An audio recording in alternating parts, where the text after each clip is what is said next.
The body does amazing things. If we make choices from a variety of colors and a variety of different types of foods, our body is going to get a lot of the nutrients that it needs just from the variety that we choose. March is National Nutrition Month, and the Academy of Nutrition and Dietetics is encouraging everyone to go further with food by focusing on how they choose the foods they consume, how they plan for meals and snacks, and how they can avoid waste and lower grocery bills by properly storing food. On today's Sound Living, tips for improving our nutrition. Sound Living is a weekly public affairs program produced by Research and Extension at Kansas State University. I'm Jeff Wichman. Food provides the energy and nutrients we need to be healthy.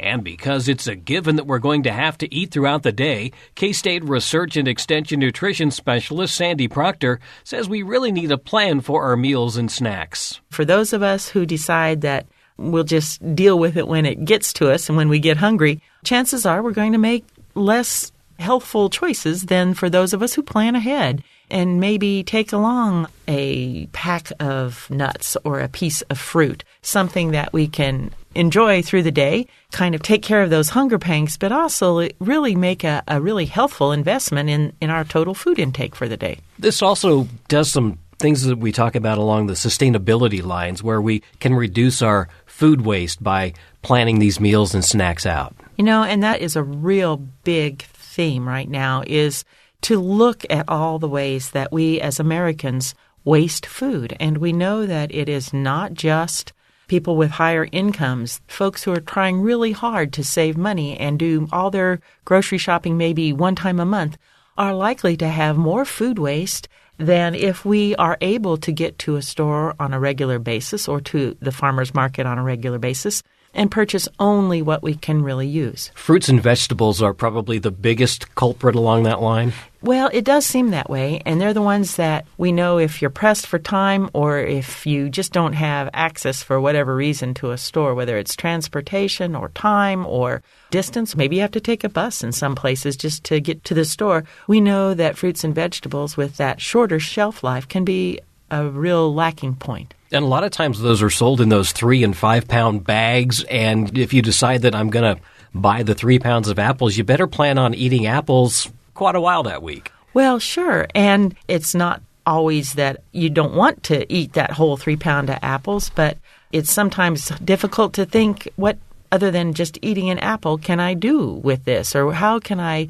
maybe change it up and get some variety into it? And so I think you're right. Sometimes when the things that are most cost-effective for buying fruits and vegetables sometimes are really working against us when we're trying to be able to, purchase those and carry those home and use those up. A lot of times the packaging is part of the problem.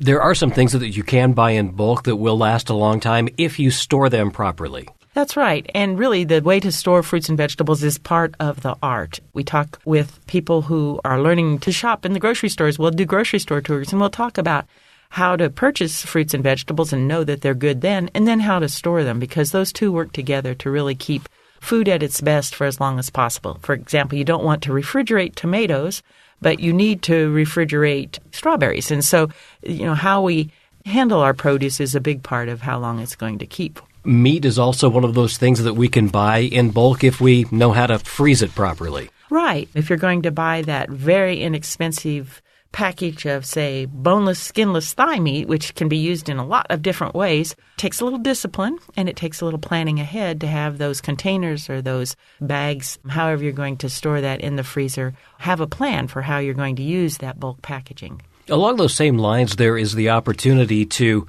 cook once and have several meals. If you can buy in bulk and make several meals out of those ingredients, you're way ahead for the week because you've got maybe something for Monday and something for Wednesday and something for Friday. And that really, again, is a matter of making that plan and being disciplined enough to take the time on Saturday or Sunday or whenever it works for your schedule to actually do that planning and cooking ahead. For those of us that can afford that investment of groceries at one time.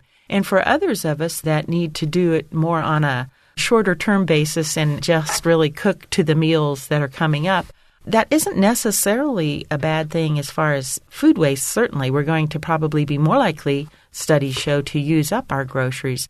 But it does then cause a problem with access and the time that it takes to go to the store and purchase the foods that go along. So a happy medium of really planning those meals ahead and buying the things in bulk that we can make go further, and then knowing when we're going to need to make some of those shorter, quicker stops for some of those more perishable ingredients is really ideal. One of the things I've been trying to be a little bit more conscious of is making sure that I'm not buying the same thing that's already in the cupboard. I'm starting to check the cupboards before I make my list and before I go to the store. And that is really one of the things that we talk with consumers about all the time. Shop at home first. See what's in your pantry. See what's in the cupboard. Look at those cans that are on the shelf. Look at what's in your refrigerator and use that to help plan those meals. But also you know that you do not need to buy those foods because they're already on hand. So just take a few minutes and really, this used to make me crazy when I was younger and think,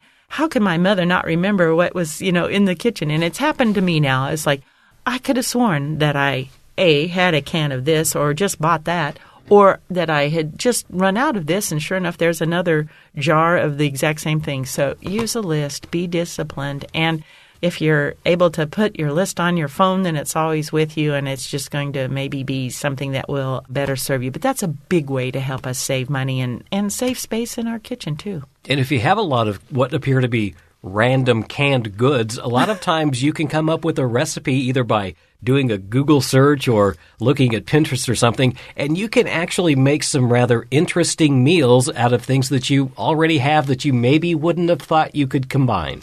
And that is another skill that we teach people, is to think about some of those basics that go together, and maybe you have a protein and maybe you have a vegetable, and what components of that might it be? Typically, maybe you have chicken and mixed vegetables, but maybe you have a can or a packet of tuna and some corn, and you can do a similar type meal and really allow you to go another meal or put some variety into your meal planning that you wouldn't otherwise have thought about doing.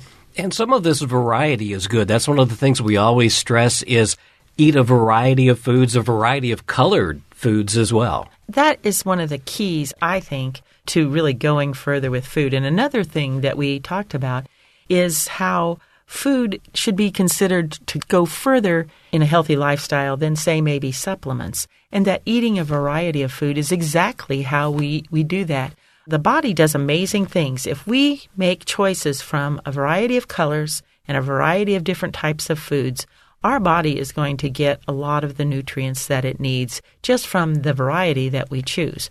And so by working to include as much of a variety as possible, we're going to allow our body to do some of the amazing work that it does by choosing those nutrients that we aren't even aware of that work together with other nutrients that are available to us to really keep us in the best of health. So the more we find out about a varied diet, the more important we realize it is. Not to say that if you have a large crop of tomatoes in your garden, that eating seasonably and having, tomatoes for a series of time, that certainly isn't going to hurt anything. But overall, if the variety in our diet is as wide as possible, we know that that's a healthful way to go. Is that kind of like there's a difference between drinking a glass of apple juice and eating an apple? That gets back to having food at the most natural form that we can get it. For example, an apple has a lot of fiber and a lot of pectin, and some of the natural agents and vitamins and minerals that are in an apple have been processed out by the time you get down that processing line to apple juice. Sure, some of the same nutrients are still there. Some of the vitamins that would be in there would be the same. But the other benefits from the feeling of satiety from eating an apple over drinking something, you're going to be much fuller, much longer by eating an apple than you are by drinking apple juice. Calorie-wise, say a half cup of apple juice is going to be a lot more calories than a small apple and not near as filling. So there's a lot to be said for less processed foods actually being more filling and providing more satiety than some of the ones that are more processed. And there's been a lot of interesting studies done on how many calories we are able to take in beverage form without getting full compared to eating solid foods and being full faster at a lower calorie level. This kind of brings the farmers markets to mind for me because that's another great way to connect with the community and another way to get the fresh fruits and vegetables and other things that should be part of your diet. And it's a great way to try new things. And so I think it fits really well with our theme of going further with food.